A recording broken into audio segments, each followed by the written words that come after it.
Hello, my name is Amin. I go by Sam.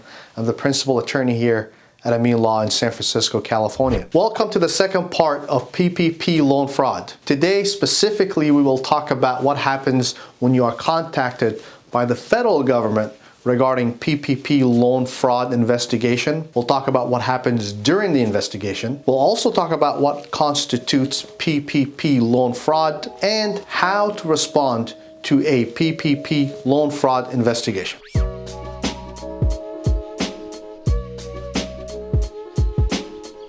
PPP fraud investigations are on the rise across the country. Federal prosecutors and criminal investigators from various federal agencies are actively looking for possible PPP loan fraud and other CARES Act violations in an attempt to recover money that may have been fraudulently obtained from the coronavirus relief program. What constitutes PPP loan fraud? Well, PPP loan fraud is when an individual or a business submits false information in an application or certification for a loan under the federal Paycheck Protection Program, commonly known as PPP. The program was specifically created to help companies stay in business during the coronavirus pandemic by providing forgivable loans to cover things such as payroll and operating expenses. Businesses can apply for a PPP loan through commercial banks, but must meet several criteria for eligibility. Remember, even after a business obtains a PPP loan, it must abide by strict requirements and limits on how businesses can spend the funds. What happens during a PPP loan fraud investigation? Well,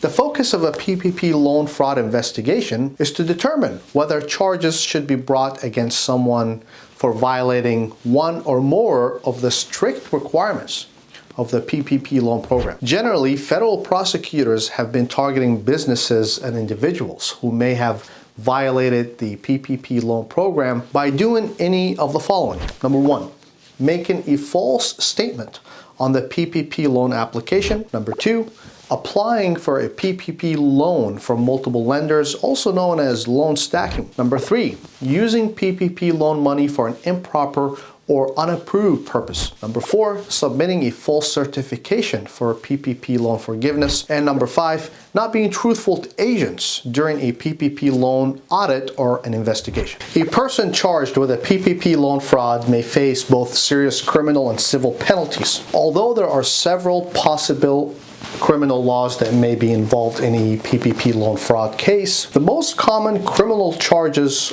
are as follows. Number one, wire fraud. This is when someone uses the wire, this includes using the internet or the phone, to steal money by making false statements or promises. Now, the penalty depends on the amount of money taken or stolen, and it can be up to 20 years in prison. Number two, bank fraud.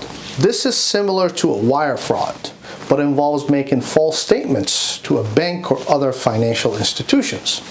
Now, a violation of this law can carry up to 30 years in prison. Number three, false statements to a financial institution such as a bank. Now, this law makes it illegal to lie to a bank or other financial institutions. Generally, this involves false statements made on a loan application or a document submitted to the bank to qualify you for a loan. It also carries up to 30 years in prison. Number four, conspiracy to commit fraud. This law makes it a federal crime to enter into an agreement to violate a federal law, or federal fraud law rather, even if the person doesn't actually take any money or make any false statements. The penalty for conspiracy to commit fraud are the same as the penalty for the underlying crime. How do you respond to a PPP loan fraud investigation? Well, if you have been contacted by a federal agent or other official about a PPP loan, you need to be very careful.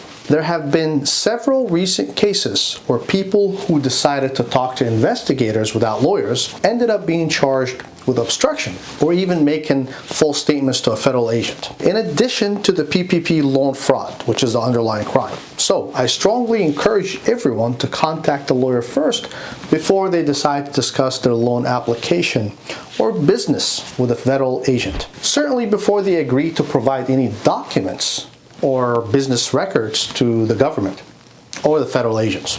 Now, we have been contacted by several people who had bank accounts frozen and or seized by the government as part of the PPP loan fraud investigation. If this happens to you, Don't panic. The fact that a bank account has been seized does not always mean criminal charges are next, but there are steps you need to take immediately to respond to this action, especially if you want to contest a seizure or to protect yourself from criminal charges. We believe it is best to be proactive. Don't ignore the problem and expect it to just go away.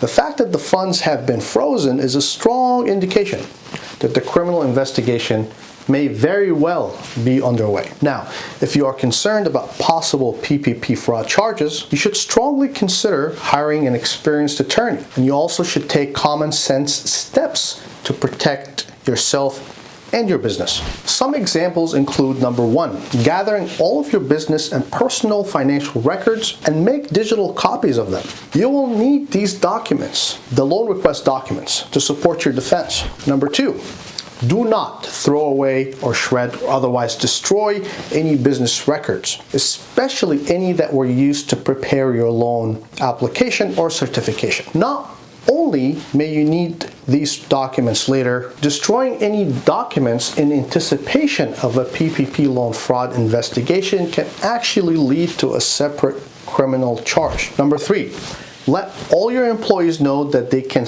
report suspicious PPP fraud to management without fear of retaliation. If they feel they can't talk to you, they may decide to go directly to the federal government or a whistleblower lawyer. That can start an investigation on its own, and it could be very expensive to defend, even when there has been no violation of the PPP loan or rules. If you enjoyed this video, I'd greatly appreciate it if you can share it.